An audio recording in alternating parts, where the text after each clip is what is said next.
key modern railways. In-depth railway news.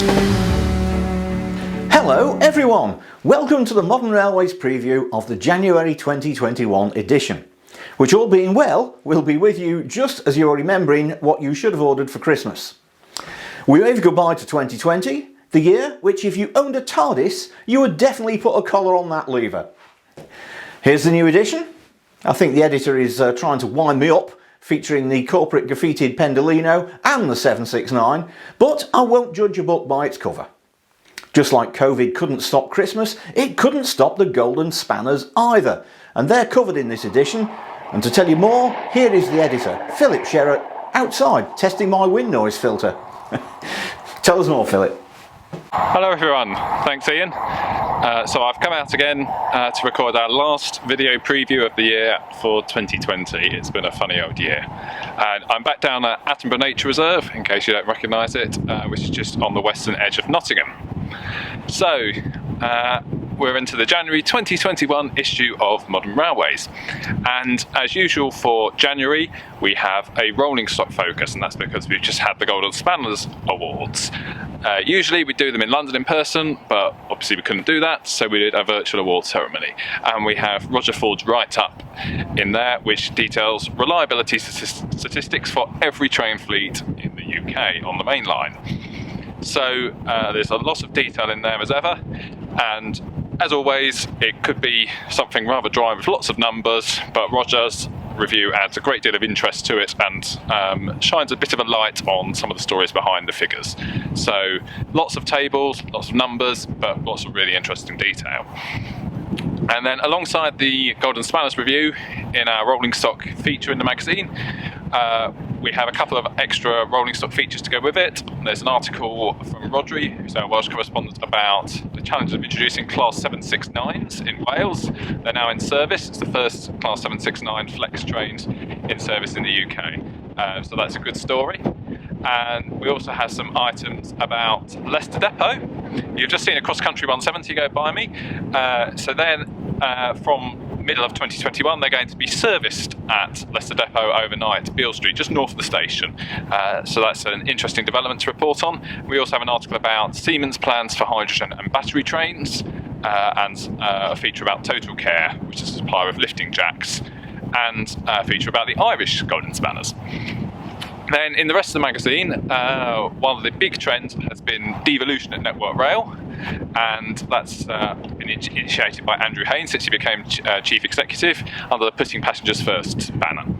So we have a report on that, and we hear from all 5 regional MDs as part of the new structure, principally from Tim Shoveler, who's MD for the North West and Central region. And Tim's got a lot going on in his patch. We've had challenges with timetable problems in the West Midlands, the challenges of the Castleford Corridor. We've also got HS2 works going on at Euston, Crewe and elsewhere, and East West Rail. So there's plenty of practical examples of how the changes at Network Rail have borne fruit. So we hear from Tim principally, but also from all the other regional MDs with examples of devolution and some of the projects that are going on their own patches. Now, obviously, one of the things with COVID is things are going to be rather different in the future. There's going to be changes to working patterns and travel patterns which are going to affect the railways.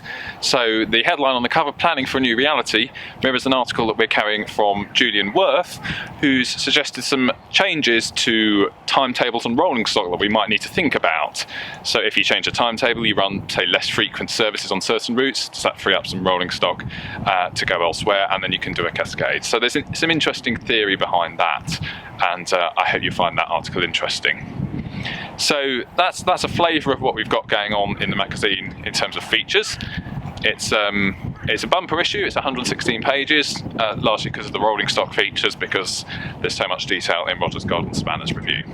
You'll hear from Roger separately in a moment about his regular Informed Sources column. So that brings me to the end of my segment and to the end of 2020. So from all of us at Modern Railways, we wish you all a very happy and safe Christmas and all the best for the new year. Let's face it, 2021 has got to be a better year than the one that we've just had in all sorts of ways, both for our lives generally and for the railways. So That concludes everything from me. In terms of getting the magazine, sorry to subscribers who had issues getting your magazines last month.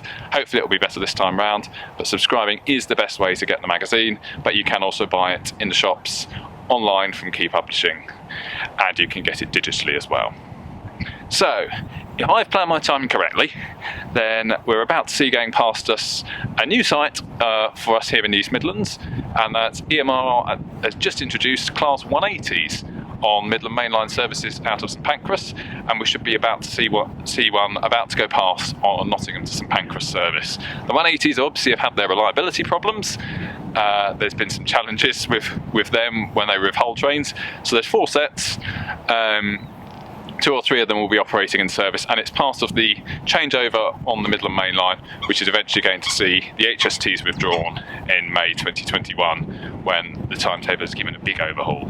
But for now we've got a mixture, we've got even more variety here. We've got Class 180s, Meridians and HSTs all in service. So here it is, and that's farewell from me. Thanks very much, see you in the new year. Thank you, Philip. It'll take a while getting used to 180s around this way, but at least they've got decent seats. Next up, we have Roger Ford to tell us about his Informed Sources column. I'm delighted to tell you that Roger has had his first coronavirus jab. Roger? Roger? Hello there. This month's Informed Sources starts with some bad news. The funding for enhancements available in Control Period 6 has been cut by the department from 10.4 to 9.4 billion pounds. Now the cut, while important, is not as bad as the fact that we still don't know just what enhancements are going to be funded in Control Period 6, which began back in April 2019. And of course we're now a third of the way through the control period, and only 2 schemes, as far as I can tell, are going ahead. Department published the list of schemes it was prepared to fund in the Rail Network Enhancements Plan, or RNEP, back in October 2019, and said it would upgrade it every year. We haven't got the latest version of that, and it may appear soon. Obviously the current economic crisis is having an effect. When schemes are approved, they go into the Network Rail Enhancements Delivery Plan, or EDP, for Control Period 6. And the bad news there is that of the 31 schemes listed in the EDP, only 2 are for CP6. So we're a third of the way through, we don't know what we're going to spend, and as you might imagine, the supply chain, represented by the Railway Industry Association, are very unhappy about this, and that's putting it mildly. The second item concerns the collision at Neville Hill, where you may remember an Azuma of LNER ran into the back of an HST at about 15 miles an hour while entering the depot. I won't go into the details of the accident, that's in the magazine, but the reason why this happened was the driver was distracted because he was trying to do something on the train management system touchscreen, that's the interface with the train's electronics, and the reason why he was doing that was because earlier in the day he hadn't been able to change the head code on the TMS, and the head code determines what happens when the train goes over a automatic changeover procedure, the system which lowers the pantograph if the wires are going to run out, or raises the pantograph if the electric overhead line is there. This comes down to the problems that railway industry is not the only one experiencing, which is the interface between people and what airline pilots call the magic, the electronic systems which control the train. There's some pretty elementary mistakes in this, including the sequence for pushing buttons on the screen. I think that's very interesting and significant, and something that we need to keep an eye on.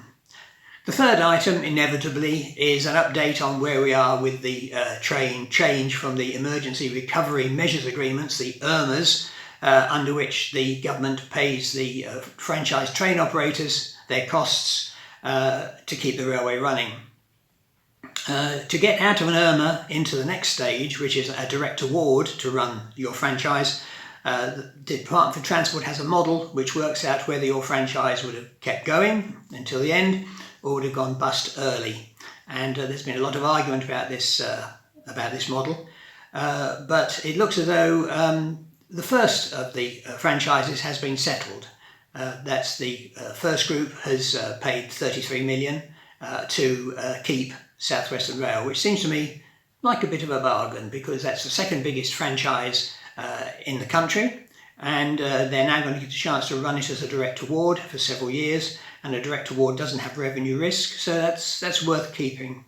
But of course other people are still dealing with this. There was a hearing at the Transport Select Committee where the train operators said they were unhappy with the way it had been bounced on them, and they didn't think it was fair and reasonable. And the Department of Transport said, we think it is fair and reasonable and it's very good, and we're prepared to go to court if you want to take us on. The final item is of course Tin Watch, where we have the usual table, but not a lot of analysis, because of course this month is the Modern Railways rolling stock issue, and in which I have my annual review of train reliability with the performance details for every fleet, and I think that will probably keep readers busy over Christmas. So all that's left for me to say is to wish you all a happy Christmas and all the best for whatever the new year brings. Bye. Thank you, Roger. I like that about the magic. Funny thing with computers and software, no matter how fast computers get, they are always slightly behind my patience. And I've never felt happy about drivers having to wait for slow systems, especially when they're driving. The first lesson we learned with these systems was don't tell the driver too much. Now we need to remember not to give him too much to do. Well, that just leaves my pan up column. When writing about powering trains with solar panels a couple of months ago, I said regenerative braking on the third rail network was hit and miss. Govia Thameslink Railway then wrote in to tell me how much they were getting back, and it was a lot more hit than miss. Let's just say it knocked riding sunbeams into a cocked hat. I promised to look at the subject more closely, and I've done that this month. Regenerative braking's been around for a long time on the railway, going back to the original LNER, and of course all electric cars do it. The old Woodhead route was DC overhead, and regeneration was great, as a coal train coming down from the Pennines could help power the one coming up. After that though, AC power became the new standard, and while regeneration was possible on AC, it was more difficult. It can't have been all that difficult though, as it was my final year project at university. The first fleet application on the Southern DC third rail network was the Networkers, introduced in 1991, and sure enough it worked. Test runs out of Strawberry Hill showed the amps being eagerly gobbled up by all the other trains. Yes, 1991 was just about 30 years ago, so how much power have they saved over the years?